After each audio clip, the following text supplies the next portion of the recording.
नमस्कार। क्या कभी ऐसा सोचा है कि किसी का करियर, उसकी कामयाबी सितारों में भी लिखी हो सकती है? सुनने में थोड़ा अजीब लगता है ना?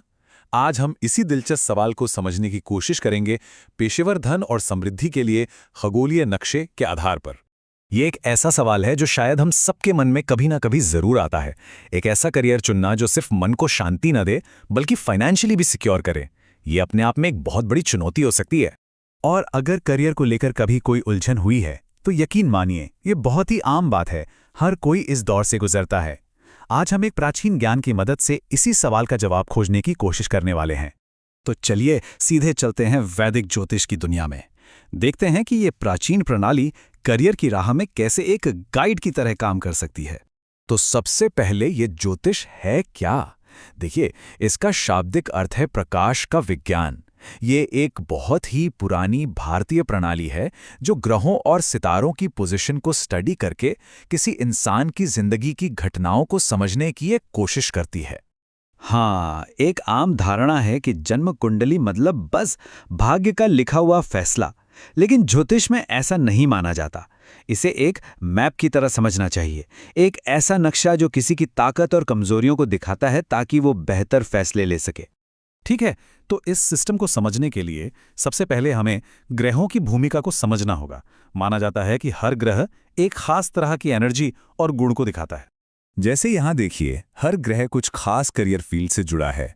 मिसाल के तौर पर, अगर किसी की कुंडली में सूर्य मजबूत है तो वो एक अच्छा लीडर बन सकता है, सरकार या मैनेजमेंट में जा सकता है। वहीं बुध ग्रह कम्युनिकेशन का कारक है तो वो इंसान राइटिंग या मार्केटिंग में बहुत अच्छा कर सकता है। अच्छा, ग्रहों के बाद अब बात करते हैं भाव या हाउसेस की। इसको ना आप जन्म कुंडली का एक पाई चार्ट समझ सकते हैं। इसमें 12 हिस्से होते हैं और हर हिस्सा जिंदगी के एक अलग पहलू को दिखाता है, जैसे करियर, पैसा, सेहत, रिश्ते वगैरह। अब जब बात खास तौर पे करियर और धन की हो तो 3 भाव सबसे ज्यादा जरूरी हो जाते हैं।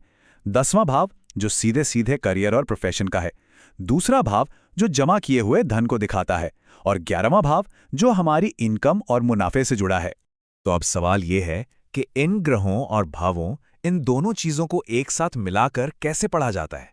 आइए इस एनालिसिस के प्रोसेस को समझते हैं। देखिए, इस एनालिसिस की प्रक्रिया को कुछ सिंपल स्टेप्स में बांटा जा सकता है। सबसे पहले करियर के 10वें भाव को देखा जाता है। फिर पता लगाते हैं कि उस भाव का मालिक ग्रह कौन है और वो कुंडली में कहाँ, किस हाल में बैठा है।